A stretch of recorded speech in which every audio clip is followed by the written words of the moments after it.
we move on to preview the men's Olympic semifinal matchups.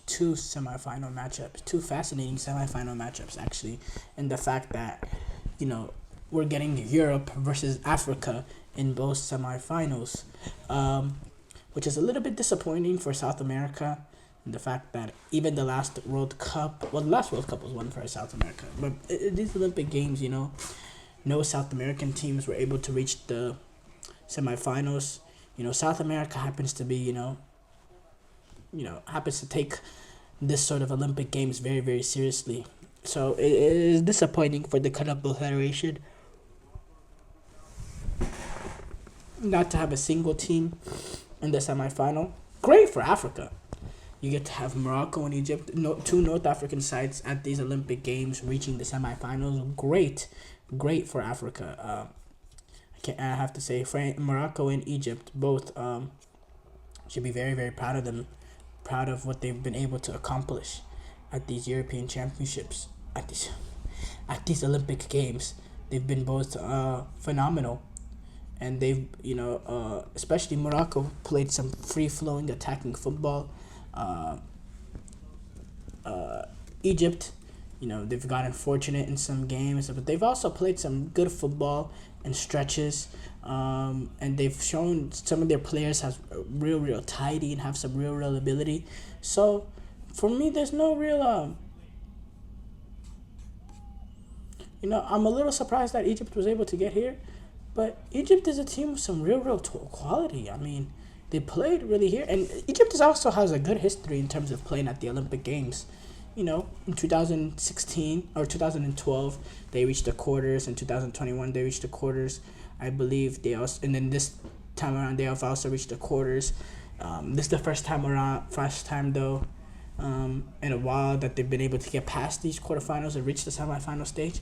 But now Morocco and Egypt, they find themselves in a position that, both of them are one win in these two games. Both Morocco and Egypt, they're one win in these two games away from medaling at the Olympic Games. That's a great accomplishment for these teams. One of these two teams being a game away from medaling at these Olympic Games. We're going to have an African team medal at the Olympics. That's very impressive. I believe in 2016, Nigeria was able to medal. And then before that, I think it's been really long time before that. So it's a great accomplishment for these teams. One of these two teams will medal. One of these two teams. Now, there's a good chance that both of these teams might even medal, depending on what happens in these semifinals. But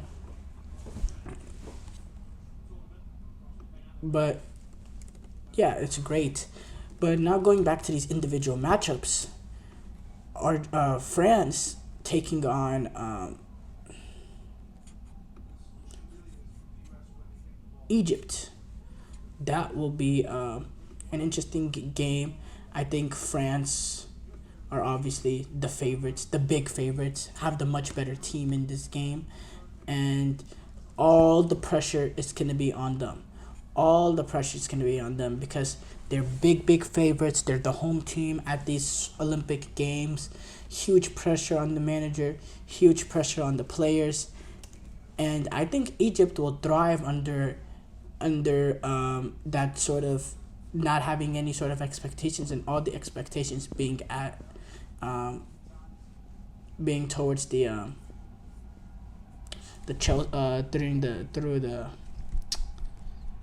French players.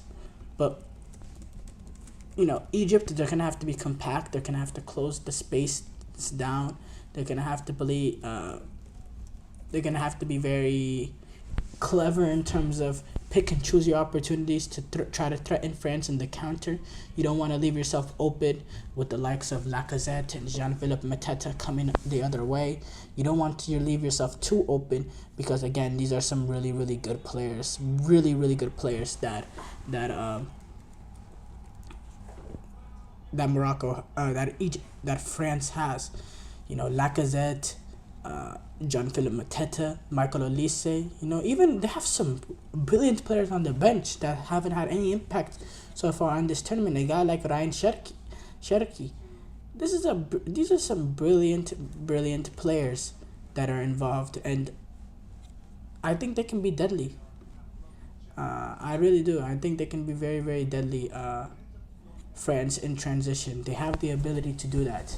Um, you saw what they were able to do today when they took on Egypt. I mean, when they took on Argentina, they played end to end attacking football. They were, even when they were up nil later on, they weren't settling for that 1-0 win. They kept going at it. They kept willing to attack, and they played with a sense of courage and bravery.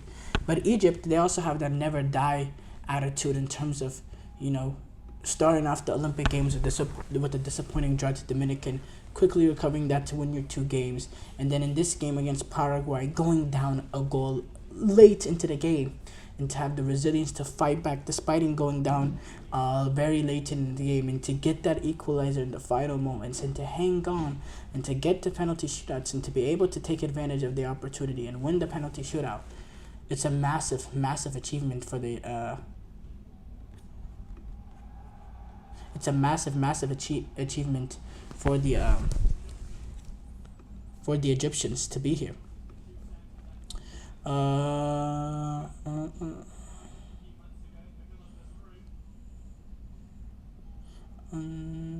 this game will be played on Monday, obviously. Thierry Henry, you know, he desperately wants to, you know, get this Olympic gold on home soil. You know, it's a way to, you know, take his managerial career off to the next level. Um, and yeah,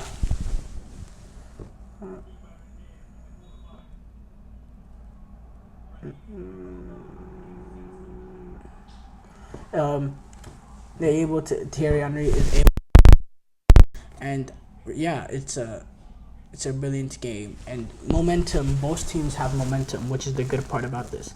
Both teams are coming off quarterfinal wins. Both teams are coming off good, strong group stages. They both were group winners.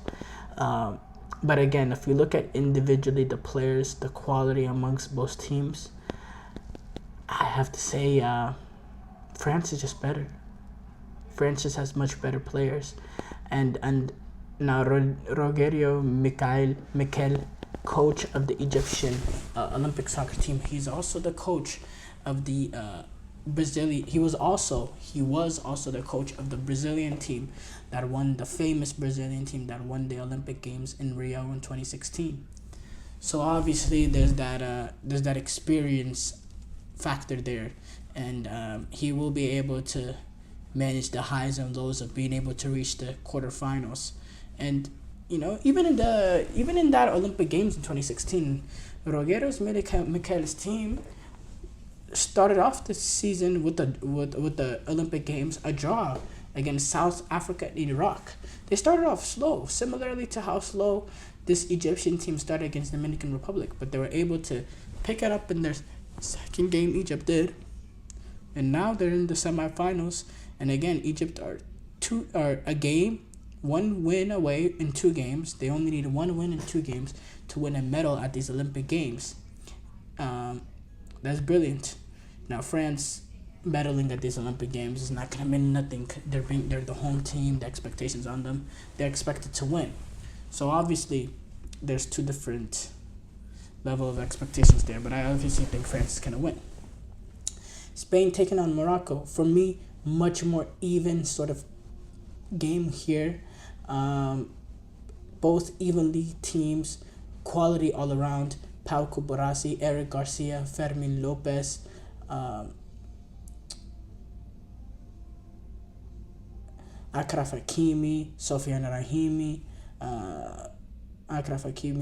Rahimi, real quality. Amir Richardson, real quality and talent and technical players on both sides. And I love watching these Morocco-Spain games, these sort of border games, because, you know, Morocco and Spain, there's a lot of history between the two. They're literally borders of each other.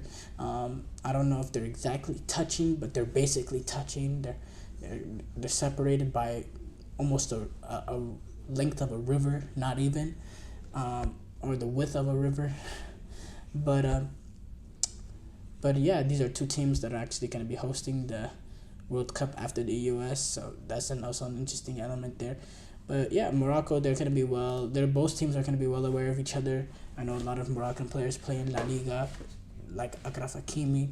Um, so it's going to be a tight game. It's also a rematch of the last year's World Cup semi-final in 2022 where Morocco was able to get past in penalties. And how did they do that? They were able to close block and really made Spain struggle to play in between the lines and to get that breakthrough goal. I think this Morocco team is going to be more open. They're going to go at Spain. They're going to be willing to go at Spain, and they're going to go at them with quality, with ability, with pace. So yeah, I really think this is a even game, but I do think Morocco has just slightly bit more quality, and I think that will be enough to get them past Spain. And I think he'll set up a France versus Morocco rematch, because if that happens, we've gotten a lot of rematches from that previous World Cup. The World Cup final happened. The World Cup final happened. Morocco-Spain is happening on Monday, and then potentially we might get a Morocco-France final, which was the previous World Cup semifinal. That's brilliant. We love seeing these sort of rematches because the more matchups this happens, the more it turns into a rivalry, and I think international rivalries are not as fierce as what they once were, and I love for them to get back to that sort of level of being as fierce as they are, because it makes them more competitive and makes them more appealing to watch.